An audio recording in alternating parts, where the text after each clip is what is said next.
एक हरे भरे और जीवंत जंगल के बीच में 3 अविभाज्य दोस्त रहते थे। मो नाम का एक चतुर और शरारती बंदर, पोली नाम का एक बातूनी और रंगीन तोता, और दारा नाम का एक सुंदर लेकिन नाजुक हिरण। उन्होंने अनगिनत रोमांच साझा की थे, लेकिन उनकी सबसे उल्लेखनीय यात्रा अब भी बाकी थी। एक वर्ष जंगल में भरपूर बारिश हुई और जानवर भोजन और पानी की प्रचुरता का आनंद उठा रहे थे। हालांकि वे जानते थे कि शुष्क मौसम आने वाला है और यह विशेष रूप से कठोर होने वाला है। तीनों ने जितना हो सके उतना भोजन इकट्ठा करके आने वाले कठिन समय के लिए तैयारी करने का फैसला किया। जैसे ही शुष्क मौसम के पहले गर्म और शुष्क दिन करीब आए, मोमो ने अपने कुशल हाथों से फल और बीज इकट्ठा करना शुरू कर दिया, जबकि पोली ने छिपे हुए खजाने को खोजने के लिए अपनी गहरी नजर से सर्वोत्तम खाद्य स्रोतों का पता लगाने में मदद की। दारा, जो सुंदर और फुर्तीली थी, उसने छुपे हुए जलाशयों और कोमल पत्तियों को खोजने में अपनी विशेषज्ञता का इस्तेमाल किया। महीने बीतते गए और जंगल धीरे धीरे हरे भरे आश्रय स्थल से सूखी और उजाड़ जगह में बदल गया। नदियां और तालाब सूख गए थे और कई जानवर जीविका खोजने के लिए संघर्ष कर रहे थे। तीनों की मेहनती तैयारियां रंग ला रही थीं।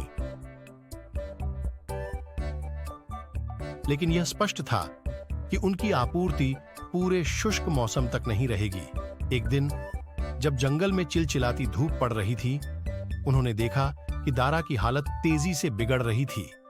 उसका कभी रेशमी कोट फीका पड़ गया था, उसके पैर लड़खड़ा रहे थे और उसकी सुंदर चाल कमजोर लड़खड़ाती हुई हो गई थी।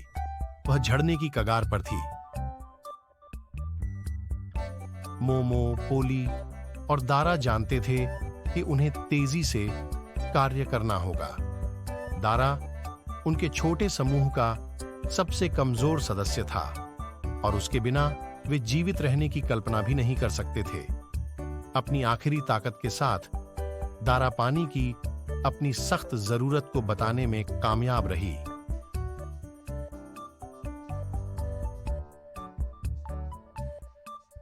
पोली को तुरंत एक दूर के जंगल की कहानियां याद आईं, जो अपनी हरी भरी हरियाली और कभी न सूखने वाले पानी के स्रोत के लिए जाना जाता था। इस स्थान को शुष्क मौसम के दौरान जानवरों के लिए एक अभयारण्य, प्रतिकूल परिस्थितियों के बीच एक स्वर्ग कहा जाता था।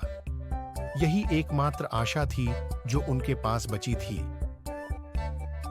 दारा की कमजोर स्थिति के बावजूद और उन्होंने इस प्रसिद्ध अभयारण्य को खोजने के लिए खतरनाक यात्रा शुरू करने का फैसला किया। मोमो एक कुशल नाविक था और पोली के पंखों ने उन्हें ऊपर से भूमि का सर्वेक्षण करने, संभावित खतरों और जीविका के स्रोतों का पता लगाने की अनुमति दी।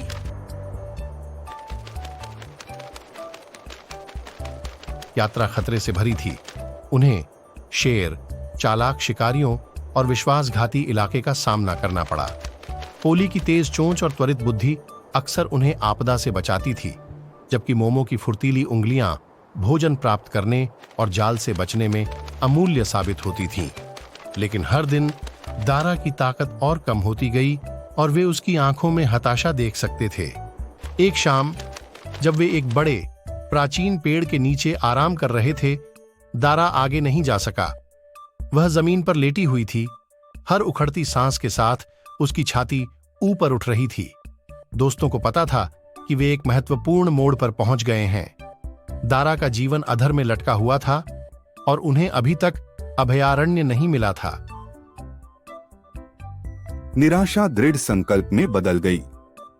मोमो और पोली ने अपनी बची हुई ताकत जुटाई और एक योजना किया। आखिरकार पोली को दूर एक चमकती हुई धारा दिखी, जो खुशी और मुक्ति का वादा थी। अगली सुबह नई आशा के साथ उन्होंने अपनी यात्रा जारी रखी।